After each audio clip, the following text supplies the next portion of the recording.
guys, it's Eric G from Around the House, and I am thrilled to announce that our massive back catalog, nearly 1,900 episodes packed with home improvement tips, DIY hacks, and expert advice, is now available for free. Dive into years of inspiration to tackle on your next project. And just a heads up, some podcast players limit how far back you can go. So if you can't find it all, just head straight over to our website, aroundthehouseonline.com, and listen to every episode there. Don't miss out. Start binging today. And thanks for tuning in to Around the House.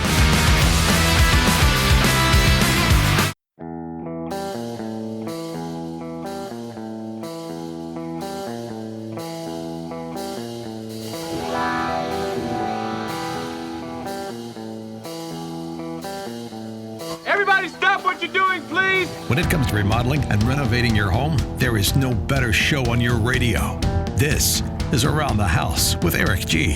Where's the hammer?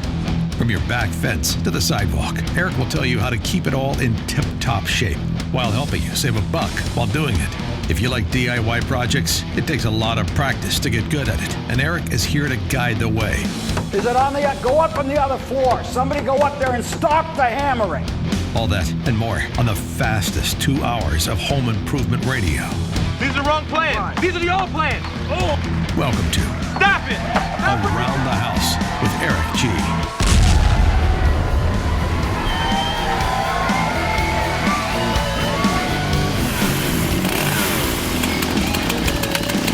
Welcome to Around the House with Eric G. This is the midweek special. This is our time to catch up in the middle of the week, talk between shows, and really appreciate you tuning in. It is middle of the week here in Portland, Oregon, where I'm located at. It's going to be a sunny, hot day, but not as hot as yesterday. Well, last week, thanks for tuning into the show. We had a great interview where we talked with, actually, we had two great interviews. I shouldn't say just one. We had a follow-up with Eddie Ueda and then Mike Sampo from the New York City Fire Department talking fire, and that was so much fun, talking about different construction methods and stuff. Real eye-opening for me. Now, this weekend, we've got a great show ahead. No interviews. Dane is feeling better. That's the reason why we had the double interview last week is, well, we were making sure he was getting COVID tested because he wasn't feeling awesome, and I said, I'm not going to stick in the same building for you until we can, make sure you're feeling awesome. And he's back good. No issues there, so he'll be back in this weekend show. Well, I wanted to talk today about something that, I think it's a important subject for homeowners and even some renters, but mostly homeowners that are trying to navigate using social media home improvement groups. All right? Does this make sense? So we have Around the House Nation, which is our group here that we have that's tied in with Around the House with Eric G. That is our closed group for putting projects up and show-related stuff that is moderated. So we can kind of maintain that and make sure that we've got a high level of comments, and we can make sure that everybody plays nice together, and everybody does a great job with that. I'm also an administrator for another group called DIY Home Improvement Projects that my friend Cindy has started years ago over there, and it's a large group as well. And so I'll help over on that group. Well, here's the thing. I wanted to talk today about how to navigate posting and putting up things in these kind of groups, because I see this happen so many times, and the way you ask the question will really kind of determine the answer you get. Great example. I see this all the time. Somebody will post up, I'm going to paint my kitchen white. Show me your pics. There's probably not a more frustrating post for most people out there to see that type of post up there. What I would do is I would completely come from a different angle. I get that you are not inspired by anything out there. But what you can do is post up a couple pictures of your kitchen and turn around and say, hey, I'm thinking about white. What else should I do with this? And ask a more interior design question versus that blind blank post. and you're going to get some more stuff. Now, keep in mind, when you post up on any of these groups, you kind of need to have your hat in hand a little bit, because if you're in the middle of a project and maybe you're learning and you're not doing it right, you're going to have a bunch of different people that are experts or want to be experts. They're going to be giving you advice. So you need to measure that advice to who you're getting.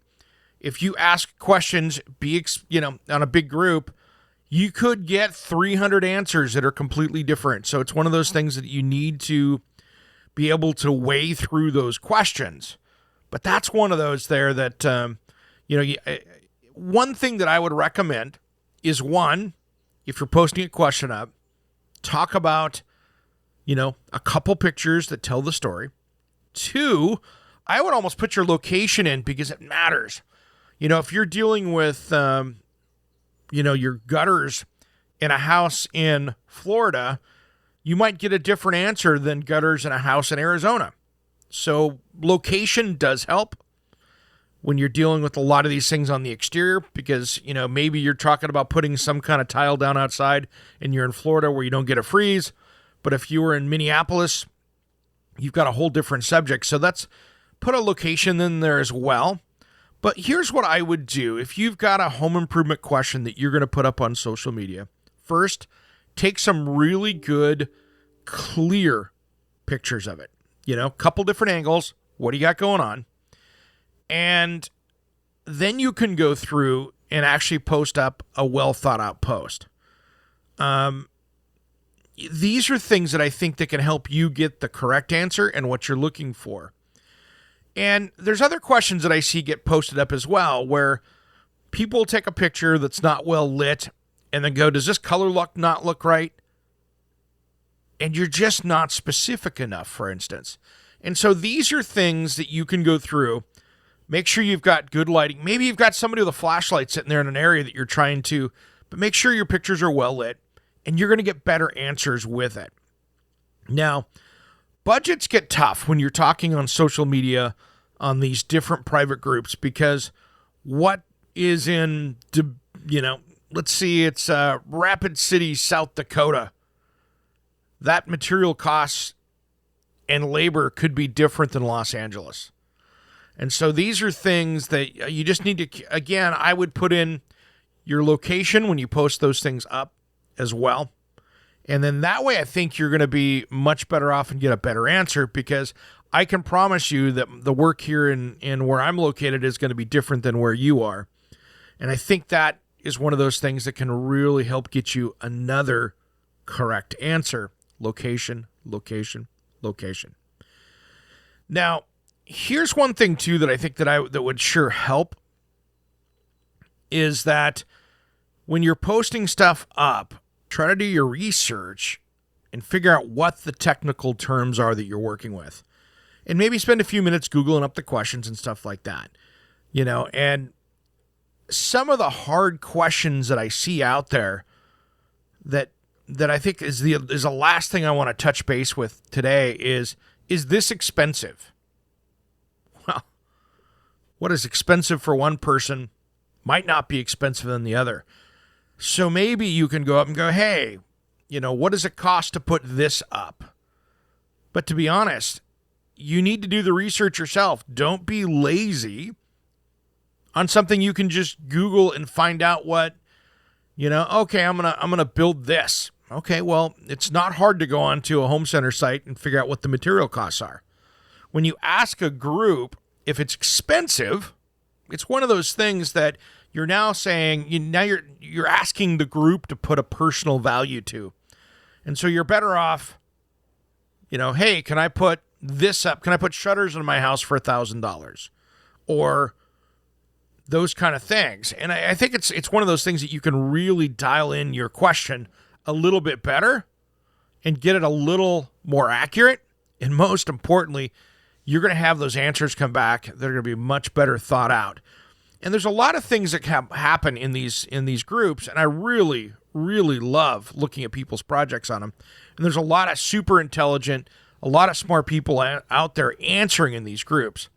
But just make sure that you've got, a good, well thought out question.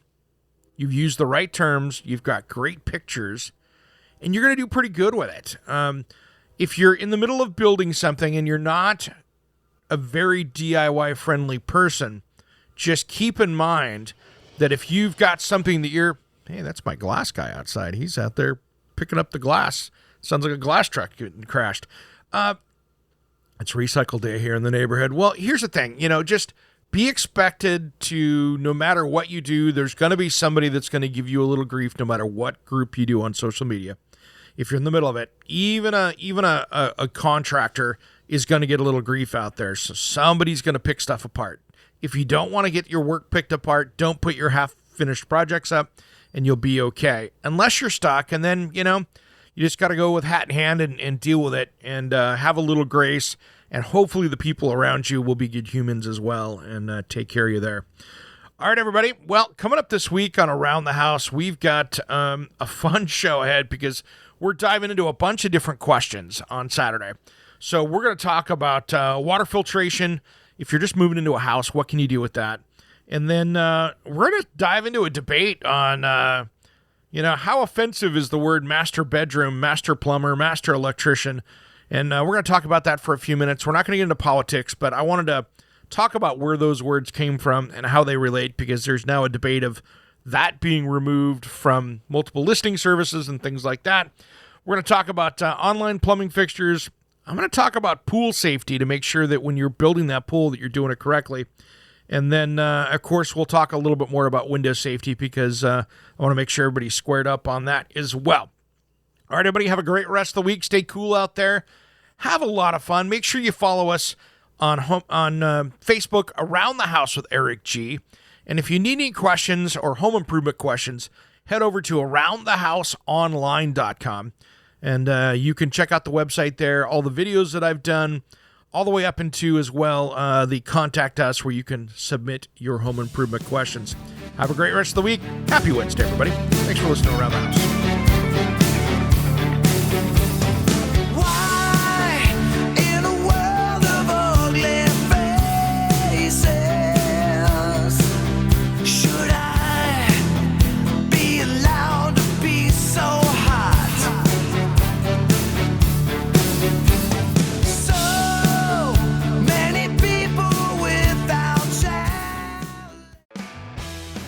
It's Eric G. from Around the House. Quick favor.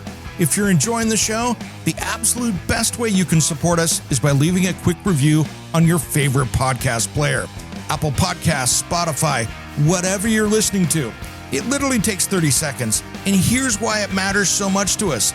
Those reviews help new listeners discover the podcast.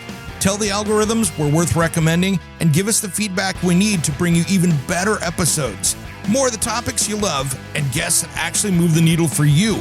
That helps us help you. It's as simple as that. So if the show's been useful, funny, or just made your day a little better, pop over right now, drop a star rating, and a couple of sentences. We'll be genuinely grateful. Thanks for being a part of the Around the House crew, and let's keep that conversation going.